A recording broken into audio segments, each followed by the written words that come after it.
One to UnSpun with Joe Atwill and myself, Irvin. Today we're with Hans Utter.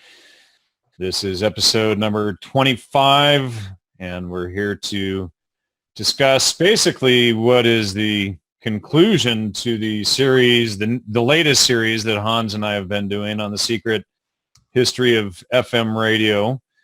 And wanted to have Hans on to discuss some things that we actually forgot to discuss in part 4 of that series. So this is kind of an addendum, kind of a wrap-up. I don't know, Hans, were you thinking there was going to be more on top of everything? Or Well, let me ask the question first. Hans, for people who didn't listen to the shows you and Jan did, are you able to just give a brief overview of what you would like them to know about the prior interviews to bring them up to speed so they can get more benefit out of what we'll be talking about tonight?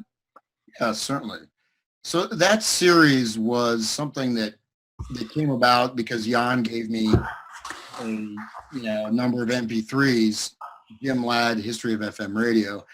And, I started out by listening to it. First thing, I didn't really know anything about this topic at all before listening to it. And then as I started to hear all these different elements interconnect, I basically, made some clips of it, and I started out with sort of a paradigm, which was based on, several different early accounts, like the influencing machine and things like that. These are like, things from the early part of the 20th century. And then from there, I was working with the concept of network analysis. And as I developed with the research, what was fascinating to find out that actually the Changing Images of Man, the Aquarian Conspiracy, these books talk about spins, these types of networks, and describing the counterculture as a type of network. And so as I went through this with lots of different arenas and details, as a summary, I'd say that the FM radio represents the deployment of a technology in conjunction with social movements that arose seemingly out of nothingness. So I think the FM radio is actually kind of the glue. You look at, say, the 60s rock music. Well, that doesn't necessarily explain how the counterculture just exploded like that. And so basically I was able to kind of trace the theoretical aspects of network construction, how to have agents of influence. These are networks of people, but also networks of ideas and all this stuff. And so through that, finally at the end, I've been able to kind of link this down directly to some of the people involved, which tie back to a lot of people Jan's been talking about, and I'm sure you've been talking about as well. And I find it as a really, really interesting scenario because I think it's a template, and this template has been deployed and is being deployed as we speak. So it's not just a flash in the pan, so to speak, culturally, but you're looking at not only the development of models for influencing the entire culture, entire populations, based on certain types of trauma, inducing dissociative states, inducing acceptance of psychotic behavior, etc.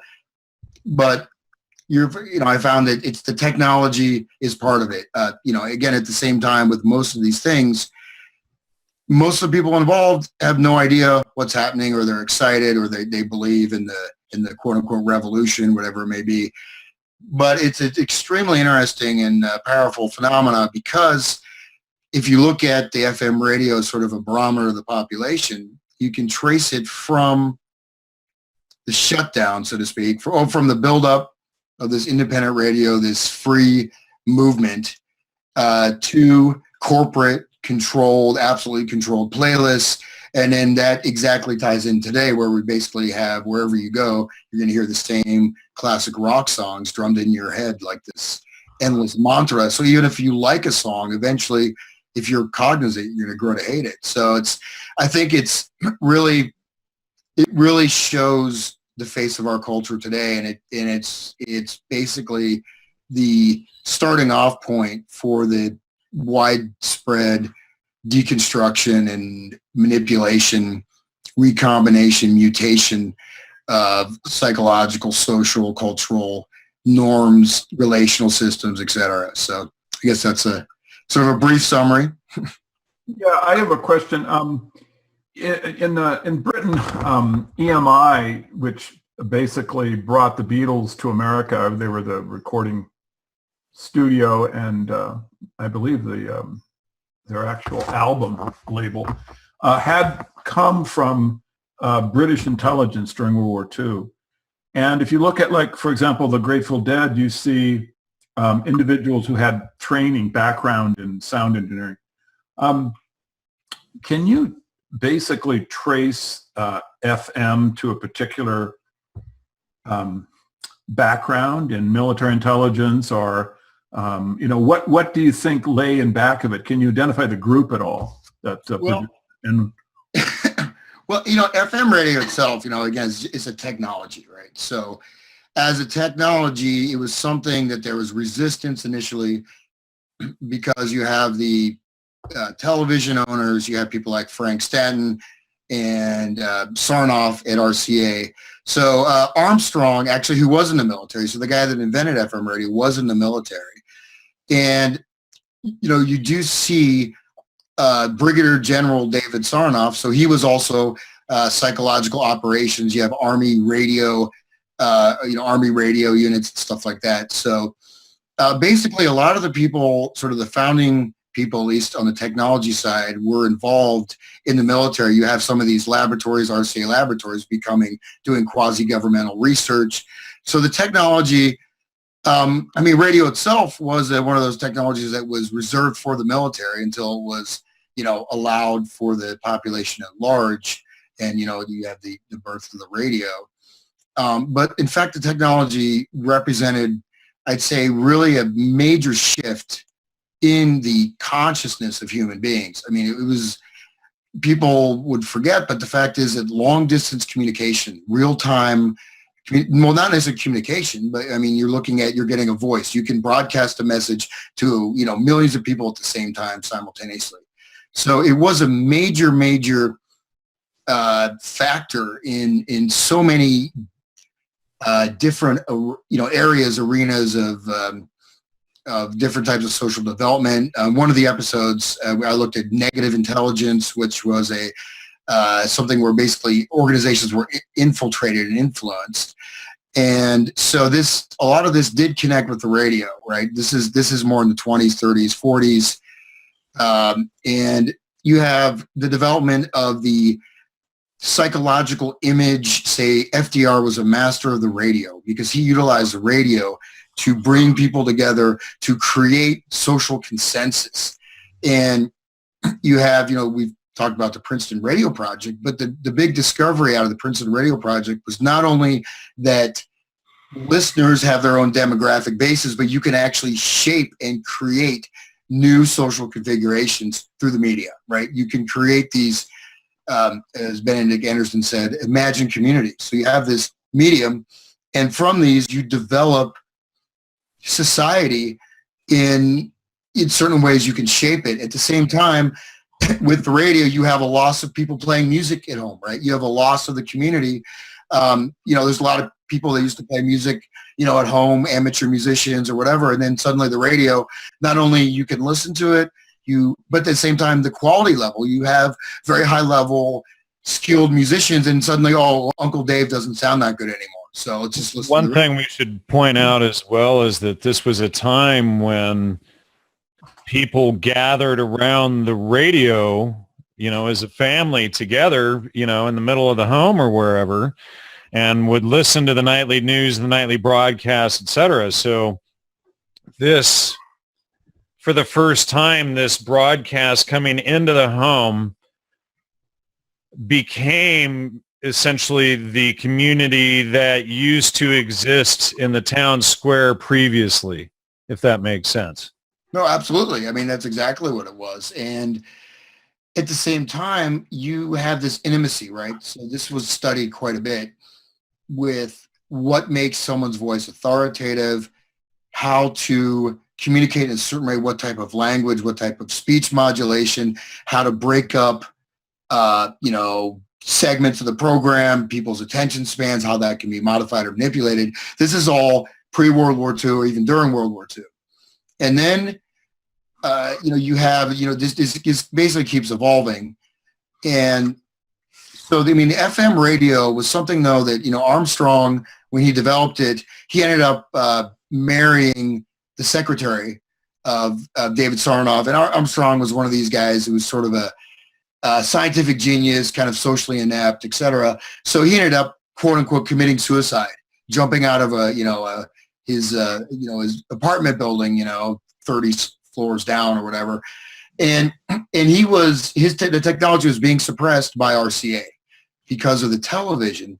And then so FM radio sort of arose as a marginalized underground or kind of community media. But what was really interesting, and we didn't mention this, but I went and got these maps, like U.S., survey maps of radio stations. If you look from 1951, there's a huge amount of radio stations. 1952, there's a massive consolidation. There's many fewer radio stations happening.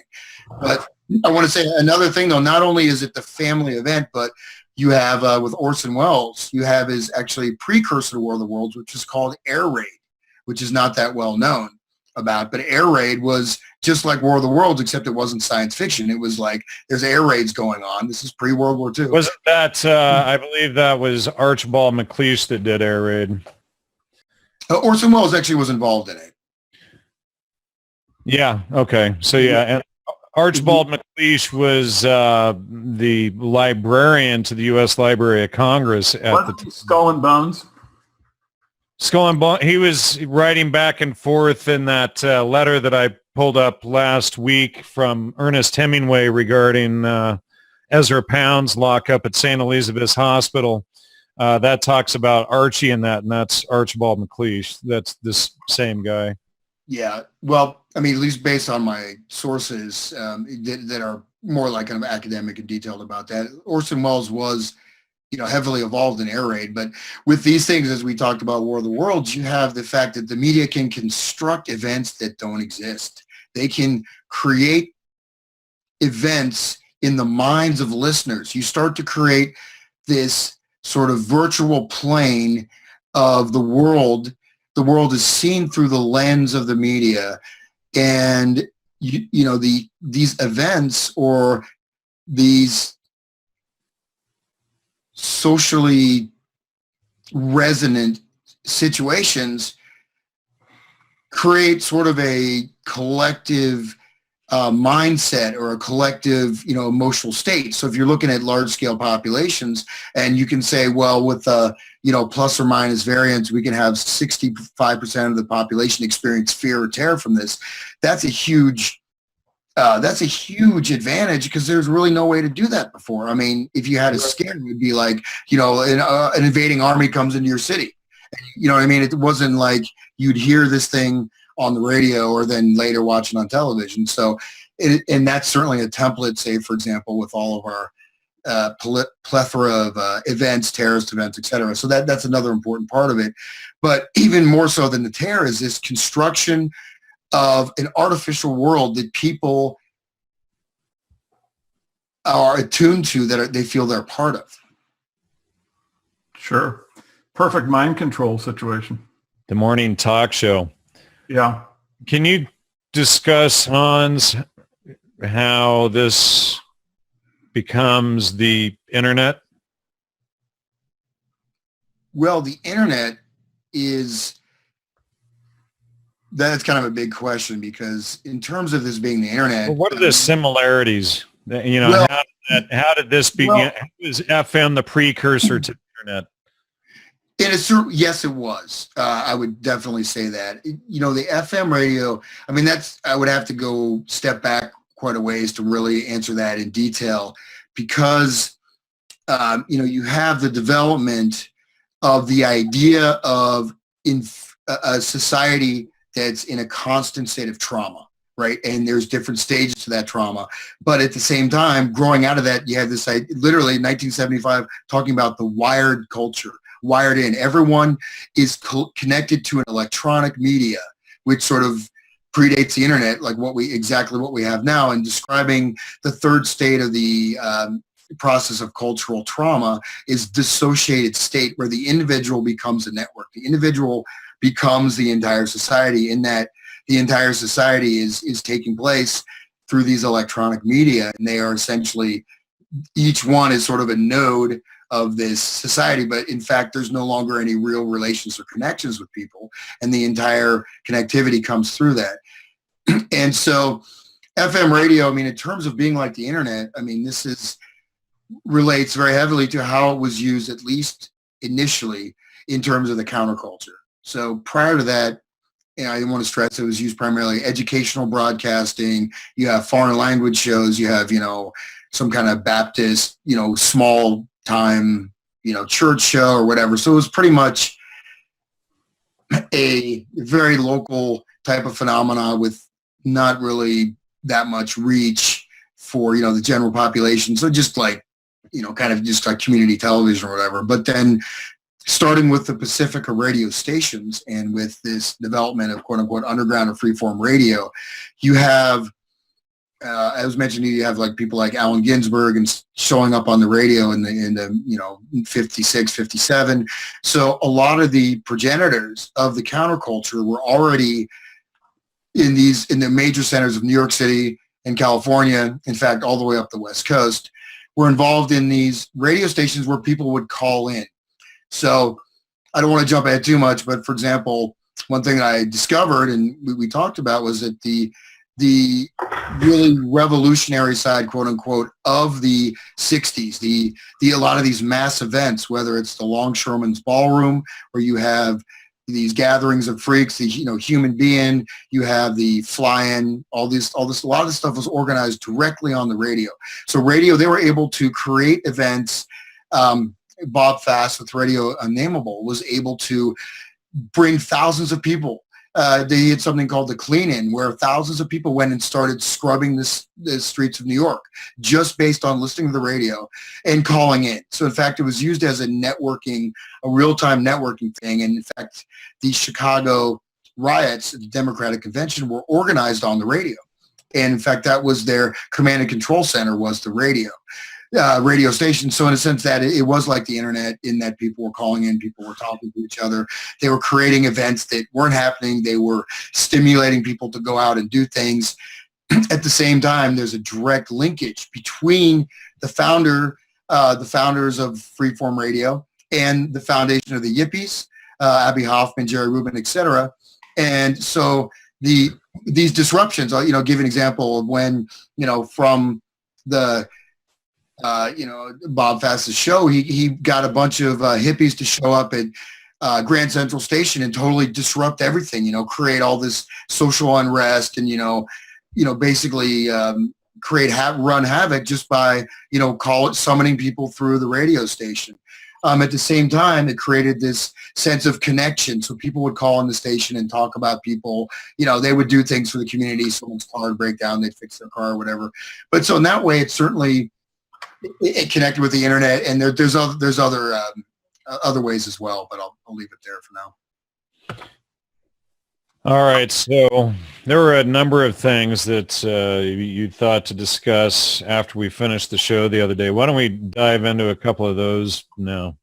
Okay, Joe, do you have any thing you'd like to say? No. I'm just enjoying this, and I would point out that I always thought that Wolfman Jack was kind of the precursor of the internet, because he really created this idea of a virtual community.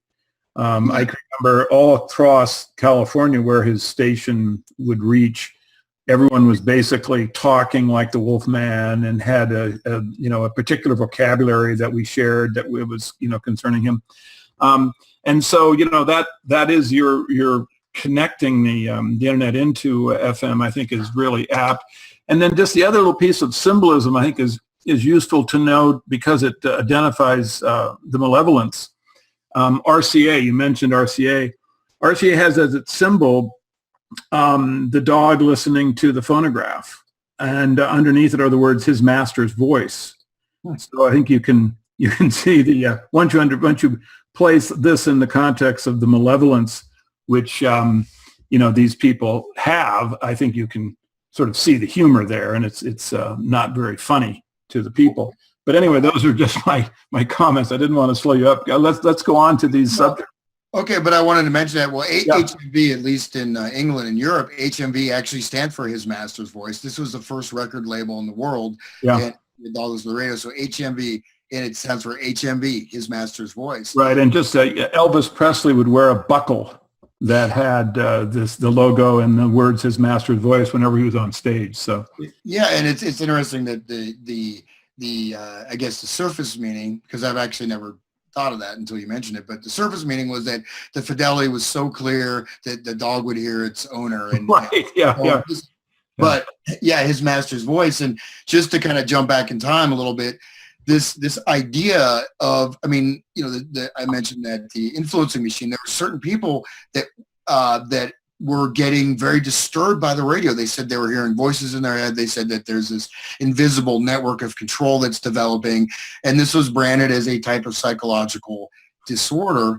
But it does, in a sense, it represents this top-down localization of, I mean, it's not just perception, but it's how you see the world, how you relate to the world, as well as, there's nothing wrong, say you read, Sherlock Holmes and identify with Sherlock Holmes or something. I mean, this is, a common thing, but even we could, I'm kind of narrowing this to FM radio. Look at Alan Freed. I mean, Alan Freed, from right here in Cleveland, and he invented the term rock and roll, or he didn't invent the term rock and roll, but I mean, that was euphemism for sex, of course. And basically what was happening, he was playing jump blues, his type of R&B that was being, played for these, primarily, I guess you'd say white audiences. And it was, he was sort of a controversial figure because of that. But the radio, did serve a very important thing. And let's remember also the car radio. So you have this mobile. So you have this new connection with the automobile.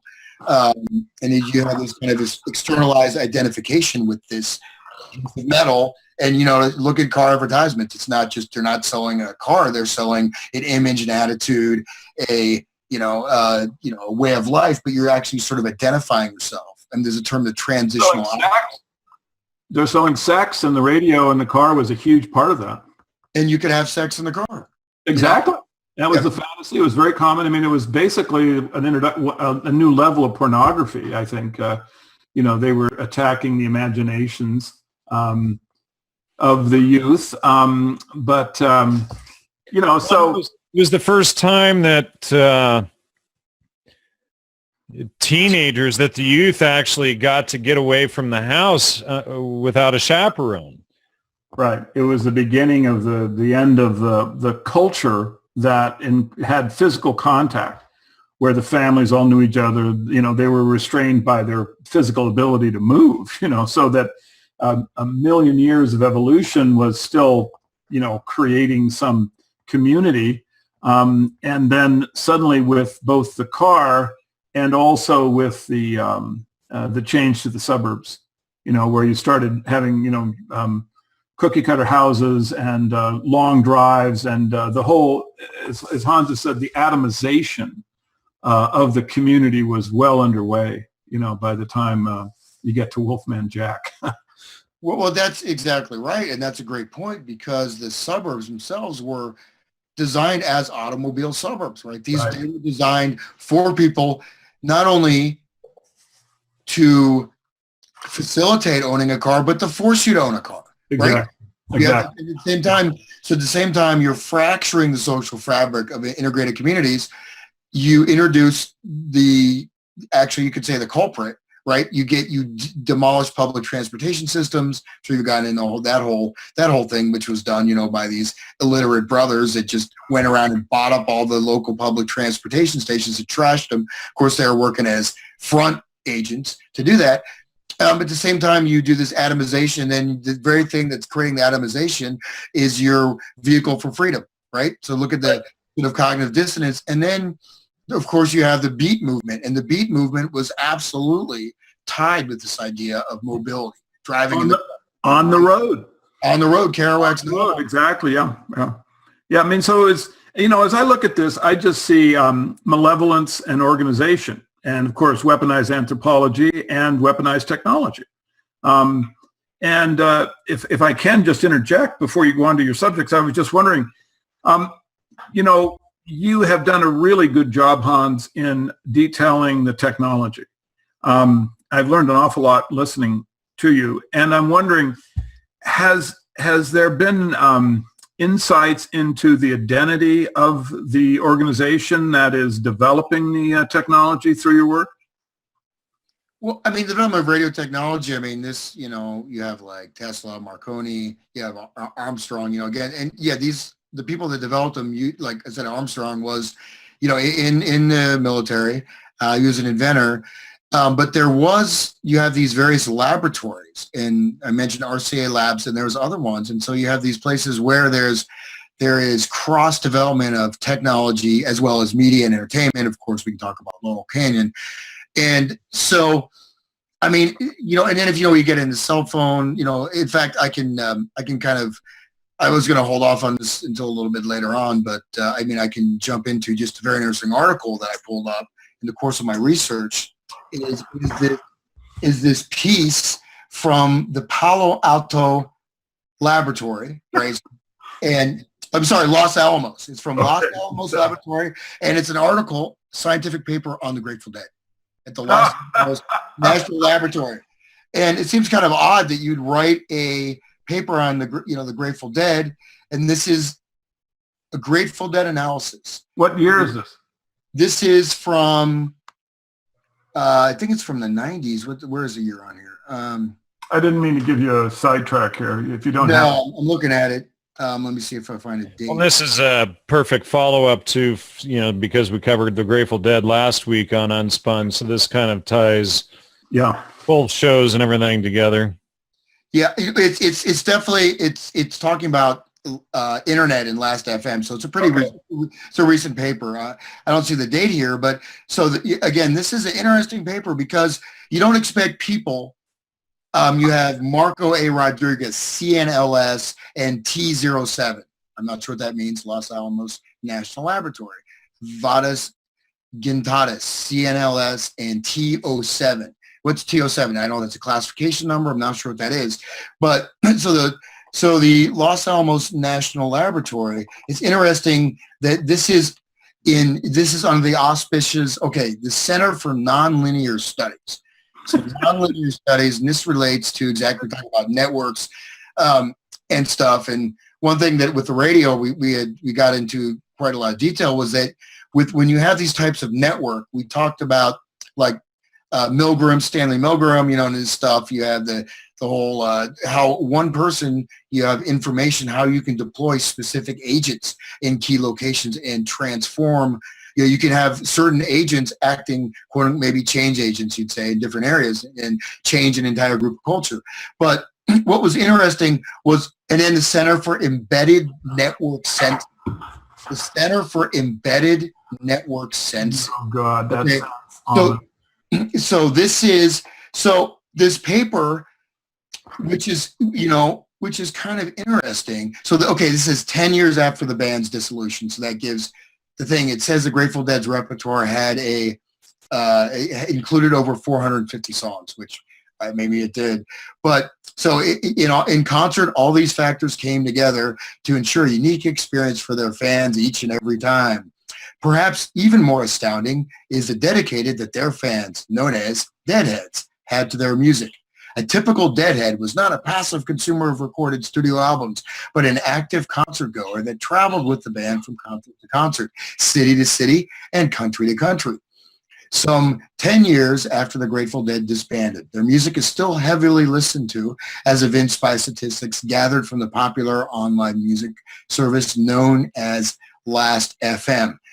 And so the gist of this paper, which, there's nothing particularly frightening, but what they did is they analyzed, number one was the concert behavior of the band. Every single set list ever played by the Grateful Dead.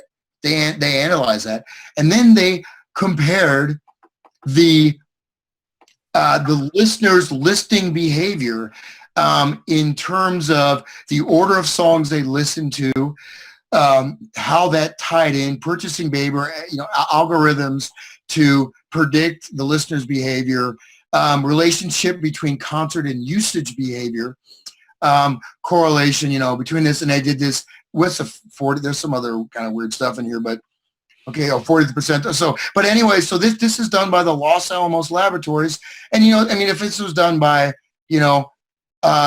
this was done by, some other type of organization, it may not be there. I can send you the document. They have this giant chart, histogram of all the Grateful Dead's, frequencies of the songs they played and how the listener behavior linked in together. So that's incredible. Do they mention drugs?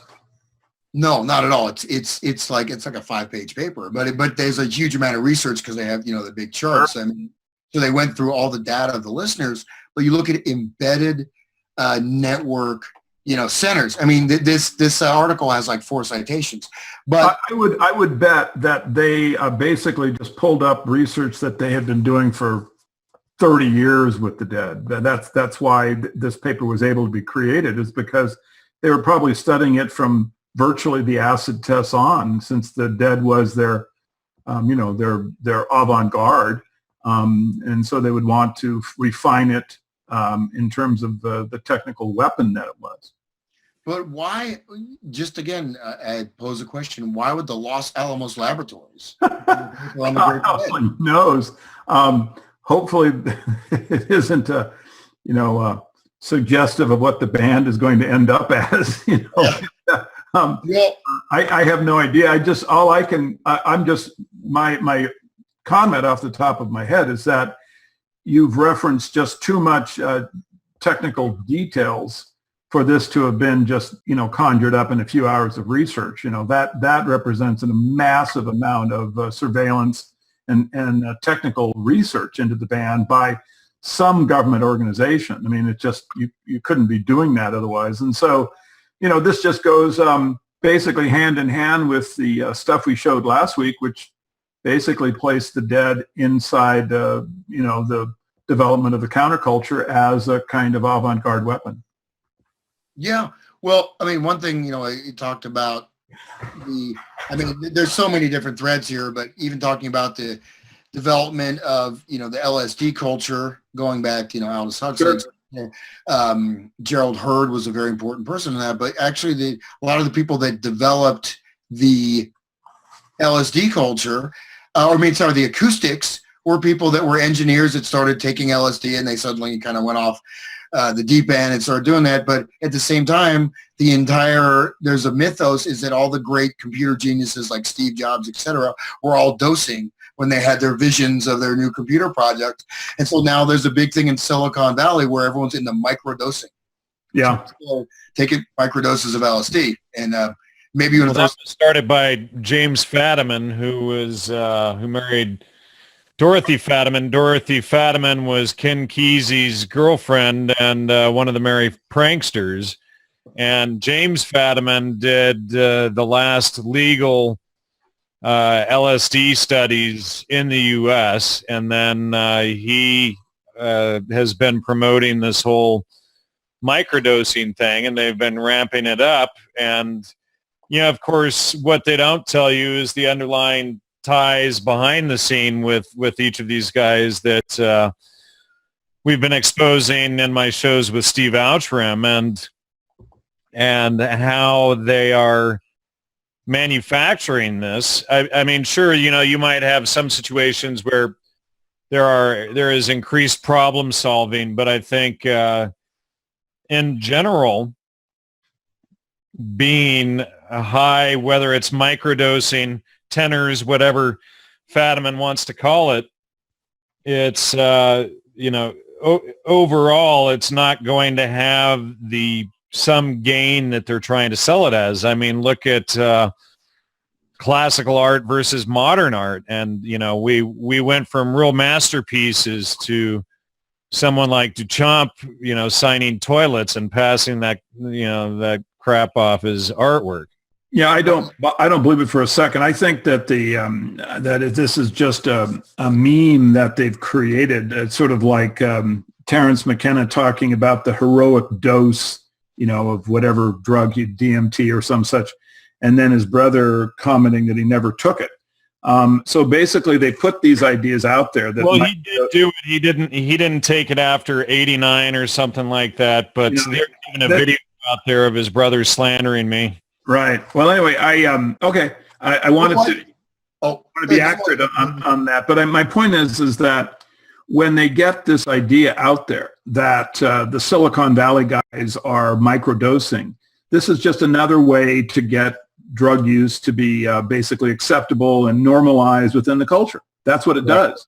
As far as, are these guys thinking better when this is just ridiculous? Of course they're not thinking better. Well, and if all of these people, including the CEOs of these companies, if all of them knew this information that we've been putting out, I'm sure that they would have second thoughts on what they're involved with. And I'm sure they would also have, second thoughts if they knew that Albert Hoffman was French intelligence and CIA and probably didn't even invent LSD, that it was probably invented by Arthur Stoll probably around like 1918 to 1923. And they, hid the invention with Albert Hoffman to cover up nearly 20 years of human experiments that they had done. And they also don't know that LSD's invention was even recommended most likely by Rudolf Steiner, the famous occultist and founder of the Waldorf schools. So it's all more of the same stuff. But why is this occultist recommending these drugs be created, and then and then we have almost or no separation between the occult and the intelligence community. And then we see MK Ultra flourishing along these, occult lines within the intelligence community known as MK Ultra. Well, to chime in here is, Owsley Stanley was the guy that developed the Grateful Dead sound system, was highly aware of psychoacoustics, of all these, and spoke about it in great detail. And what else was he doing? Using the LSD manufacturer, right? So the development of these psychoacoustic technologies, which comes right out of the Princeton Radio Project. And how did Owsley get his technology? Where did he develop his skills? Well, that came from Ampeg, and unfortunately, I am forgetting the name. There was a guy who was a top engineer, Myron Stolaroff. I think, Then he was given LSD, and then he went off into the countercultural world, and so, I mean, what's very interesting is you see this direct connection between these altered states of consciousness and altered states as deployed by technology, right? Right.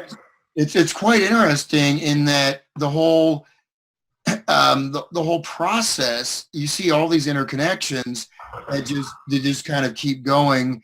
And especially, there was a really nice audio clip I played in one of the episodes where one of these guys was talking about they did their New Year's broadcast from Winterland Theater or whatever, Grateful Dead, on the radio, and he described how you go there and it was like, he said directly, they'll be conducting experiments on everybody and it could really damage your nervous system. So it was a war of attrition if you could survive that. But he said they were tweaking the sound system and affecting your brain and your nervous system at these concerts and experimenting. And that's right in that Jim Ladd thing.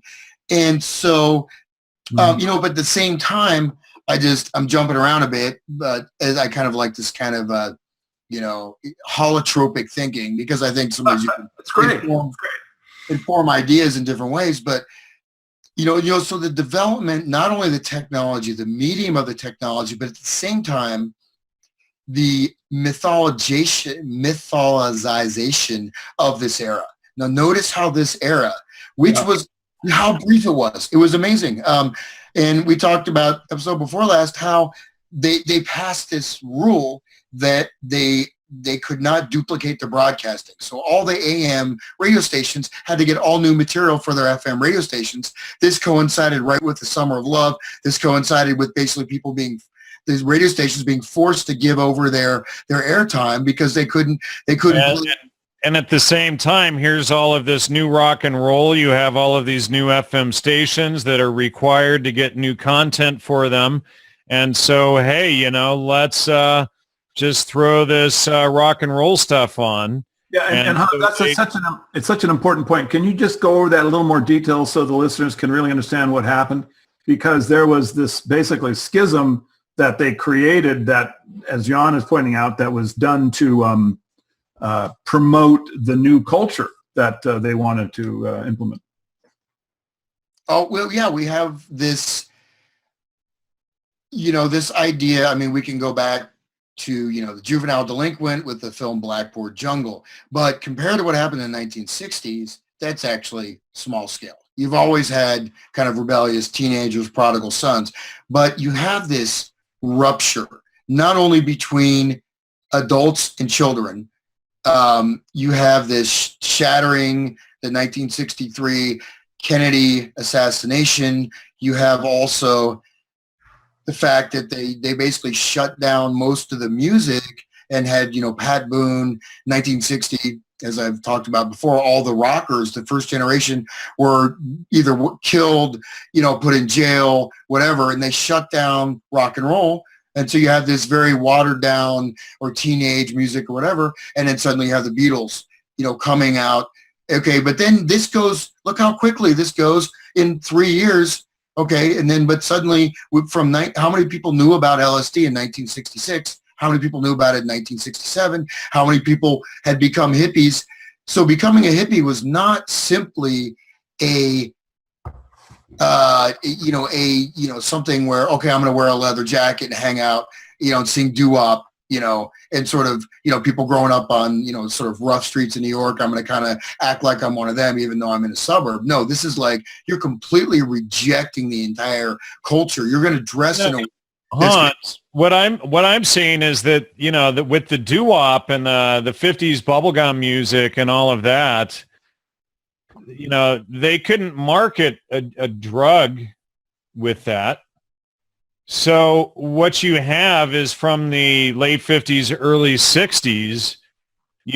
So this is multi-prong here. You create the FM radio, you require new content, and then the FM radio is designed to sell this new agenda, this new look, this new rock and roll, etc. And then you have, with the 60s, Vito and Sue Palakis creating the dress and the look. And you kill Richie Valens and Buddy Holly. Yeah, well, they created a whole new. It was, when you look at all of these things, it looks like it was intentionally marketed and promoted and sold this way, rolled out this way. They needed all of these things together to accomplish this. Absolutely. Yeah, well, what you have is you have the development, right, in certain areas you could describe as I think in the Aquarian Conspiracy, she talks about California as the laboratory for America, right? So being developed, brewed up in the laboratory. And that was one thing that, that always kind of I questioned. And based on at Jim Ladd you think that freeform radio started in 1968 with Tom Donahue. No way. This started all the way back in the 50s. In this, even you have, Allen Ginsberg reading Howl on the radio. You have KRB, the Crab, known as the Crab Network, the Crab Nebula, which was the first kind of underground radio station where this guy made basically a manual manifesto for how to set up, kind of mimeograph manifesto for how to set up these radio stations. But I was able to trace these networks to actually the folk music movement, which had cells all over the country. Why am I saying cells? Because the Communist Party, the International Communist Party, decided to use white Southern music as the vehicle for communism. In order to recruit people in the communism, they decided to use as a vehicle folk music and transform folk music. And so there's actually, there's discussions about this, how to do this, how to change it so it can fit our message, but how not to change it too much so it doesn't resonate with people. And so, for example, like Bob Dylan, he was able to stay at all these places with with cells of the Communist Party. And so the psychedelic music movement actually directly grew out of the folk music scene. And when Bob Dylan going electric, notice suddenly we've gone from this acoustic music. Now, and folk music itself being utilized as one of the number one strategies of the International Communist Party, the American Communist Party, to recruit people, to also recruit people so they enjoy the music, enjoy the lifestyle, hanging out in the coffee shop, and then draw them into the party, or else to get people that would normally, be adverse to it, and attract them, etc. And also I've talked a lot about how music can serve multiple functions, create this mythology, remove, like a lot of the music was Christian related from the South. So you replace Jesus Christ with Joe Hill, the martyred worker or whatever. So you have these universities, in different centers, you have these places where, again, you have the folk music movement, you have the coffee house, but then at the same time you have these communist networks that decided, instead of rejecting the music, let's use it, let's redeploy it. So when Bob Dylan went electric, see, the thing about electric music, and let me say this, I'm a musician, that's how I earn my living, so I play electric guitar, I'll play whatever style, but you think about that, the electrified music, what those frequencies are doing. Look at the Grateful Dead. You suddenly have these massive sound systems develop, and you have all these different electronic frequencies. And the folkies, through Dylan doing that, this sort of led the way for the psychedelic music to develop. I got to give you a little bonbon.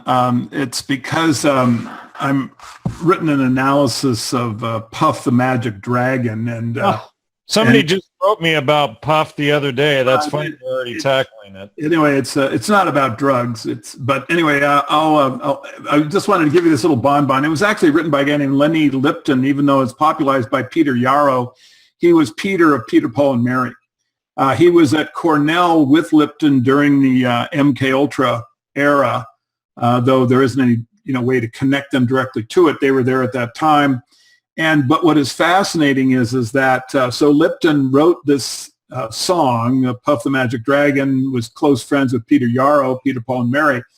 But then he transitions, and in the 60s, he becomes a film reviewer for the Berkeley Barb, and very close confidants of Tim Leary and Ken Kesey. And from there, he went and was a contributor to Paul Krasner's magazine, The Realist. So I just wanted to throw that in to show your comments about how the folk music was basically a transition piece is actually popping up right here in sort of the research I was doing today. Yeah, well, that brings up 2 points. One of them was, in getting a lot of these source texts, I found out that basically they described that FM radio was used, underground radio was used as a means to make the drugs interesting, to talk about drugs, to promote drugs. Right.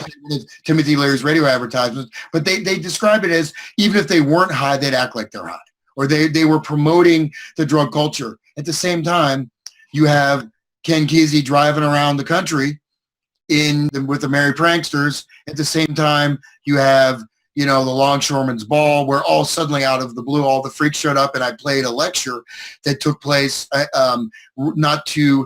may have just been pretty close to one of the acid tests that they were having at the Longshoremen's Ballroom.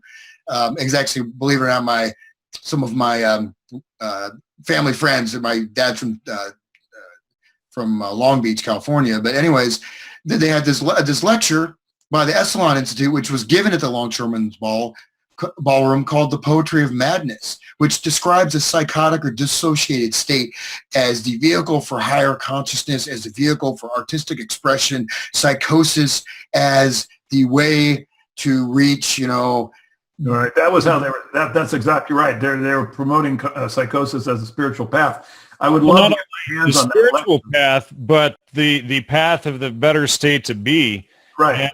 And, speaking of that, Hans, in the She Who Remembers archives that I acquired from Jeannie Brenningham Ursad when she died years ago, in there were recordings of shows that KPFK did. Of course, KPFK is Pacifica that we've exposed much of. And in there are whole radio shows where supposedly everybody in the studio is high on acid or mushrooms. And that's basically what the whole show is about, is how cool they are because they're in the radio studio high. Yeah, well, let me just another tie to that, Alan Lomax, I talked about his cantormetric system, which was a system of analyzing a society based on very detailed information on their types of instruments, types of music. It's very detailed. It's actually a fascinating system, but the cantormetrics, you could tell what its society was, where they were in terms of development, what kind of social organization they had by their music. Perhaps the reverse was true. Well, he was part of the American Communist Party as well. And then I had talked about Harry Smith with the Anthology of American Folk Music, which was done based on alchemical symbols and based on Crowleyan types of ritual magic, and even choosing certain songs associated with very, very dark figures, right? So a lot of there's a lot of beautiful music, but he chose a lot of pieces for that album series that were very dark. This was like the Bible, like Jerry Garcia and all these folkies, where this anthology was very important, but Harry Smith himself hated the dominant culture. He was a misanthrope, and he wanted to basically, he said, with this thing, I'm releasing this into the world almost as a bomb. And I'm going to give a quote from Owsley Stanley, and so let me just say, before you read Stanley's quote, let me just say that for people that want to know more on that, they need to watch You're in My series, Music, Mind Control, and Psychobiology, where they can learn more about in depth what you were just talking about. Go ahead with the Owsley quote. Yeah. Well, before I say that, this idea of the alchemical the mass processing of mankind, right? The alchemical transformation of the population. And this is something that we see in a much more diabolical sense. Okay, you go from Altamont, then you suddenly go into the era of serial killers. You got the Zodiac killer. That killer was completely connected with the media. That was mass deployed terror. You have the terror deployed. But the quote from Owsley, he says, he started reading a book called The Kabbalon, Kybalion, a book of purported ancient wisdom that elucidates the 7 basic principles of alchemy, which Owsley describes as mental transformation. He says it was never about transforming substances. Those were allegories. The lead and the gold is the lead of the primitive nature into the gold of the enlightened man. Alchemy didn't talk about lead and the gold until it had to deal with the church in the early Middle Ages. So Owsley himself is talking about the alchemical transformation of humanity, Grateful Dead sound system, major LSD distributor, etc. So you guys can go ahead and chime in. Well, it's obviously not for the transformation of society into anything better or greater. They claim it's about an evolution, but it's devolution, and it's running everybody backwards so that the elites have more control. Basically the elite and the social engineers, the only way that they can evolve themselves is to push everybody else backward and down. Well, you have this as above, so below. So if you look at the transgender thing, this is exactly, you have this ancient goddess, I think in Syria, right, with this idea of the hermaphrodite, but also this inversion of values. This goes back into all these things. So you have this sort of the transsexual, the weaponized culture. We don't have time to get into the whole use of film, the transformation of populations after trauma, etc. But this whole movement, I had a bunch of other articles I wanted to get into, which takes this right now into the 21st century. But we'll do that for you know what? Let's try to have you back as soon as you can, maybe next week if your schedule permits, because I really want to continue with this. And what I really want to do, among other things, is to expose Esalen, because I think it's really important that, the TRIPS festivals, the acid tests are now getting more and more clear that this is basically weaponized anthropology, and it is to a large extent organized by MK Ultra. I think this is something that just large fractions of the population are starting to access. But I really think it's important to also show that Esalen was part of this process. And if we can use that, the verbiage that you have recorded that Esalen had as an official position concerning promoting psychosis, I think that now, since you have the Palo Alto and Haight-Ashbury LSD culture kind of exposed to some extent as MK Ultra projects, I really think it would be valuable to bring Esalen into the deal. And I just want to nuance that because, when we say MK Ultra is just part of the project. It isn't just coming from MK Ultra. It's not just the CIA name we have for all of this stuff. Exactly. It is a large, massive secret society that if you look at the backstage of the Grateful Dead, where you had MK Ultra, Bohemian Grove, Freemasons, the Tavistock Institute, the Mellon banking families. I mean, it is a combine. Ken Kesey in One Flew Over the Cuckoo's Nest describes the organization, and he calls it the combine. And I think that's really what we're talking about. And so the Esalen, it is not to say that we can plug it into MK Ultra, but we're just plugging it into the combine. And when you can show that they had as their original position the promotion of psychosis, particularly the idea of these, I'm going to get angry if I go on in this vein too far, but the idea of these individuals promoting psychosis at an LSD giveaway is just about as immoral an act as any human could ever do. It's just about, beyond that, there's almost nothing one can imagine. I mean, this is just absolutely sick. And the idea that these people have so much cultural power is unacceptable. We have to get people to be aware of this, and this is why I hope you can come back tomorrow, next week, and so we can go further with this, and just show people the depravity of what we're really dealing with here. Yeah, and I just want to nuance that a little bit. Osmond, was initially talked about these drugs in biologically induced schizophrenia, and then about a year later, Osmond created the words psychotomimetic. Yeah, but then he went on to say, just almost immediately about face, these drugs can induce religious experiences. So you have one version being sold. Right. Well, get this, Hans. He creates the word psychotomimetic, and then within 6 months, he creates the word psychedelic. Exactly. But you have this deployed for the intellectuals, which is the intellectuals are going to know this will cause a type of madness. The intelligentsia, well, no, it's good. You think the average hippie, the average person, they don't want to have a psychotic break. Well, of course it all had to be remarketed. That's why I wrote that article in Theogen's What's in a Name, because it covers this exact topic on how they had to market this whole thing and how Humphrey Osmond and Aldous Huxley and Abram Hoffer and Gordon Wasson and Carl Ruck were all involved in this whole. And I believe every one of those was Esalen founding, basically supporting members from the very beginning of those that I just named weren't, but especially Carl Ruck, but probably Wasson was, and certainly Aldous Huxley and Bates and Abram Hoffer may have been associated to the Esalen Institute. Yeah. Yeah. We're just about at the end here. Did you have anything you two wanted to add? I've got a new blog. It's great to hear your voice, Han. I hope you can come back next week. Hans, what's your website, blog? I've got hansutter.com, and I started a new blog called mindcontrolmusic.wordpress.com. So I'm going to start putting up stuff that I wouldn't actually put on my normal. Fantastic. I don't scare reading all that. And Joe's is postflaviana.org. I'm at gnosticmedia.com. Please support and donate. We greatly appreciate it. Until next week. Bye-bye, everybody.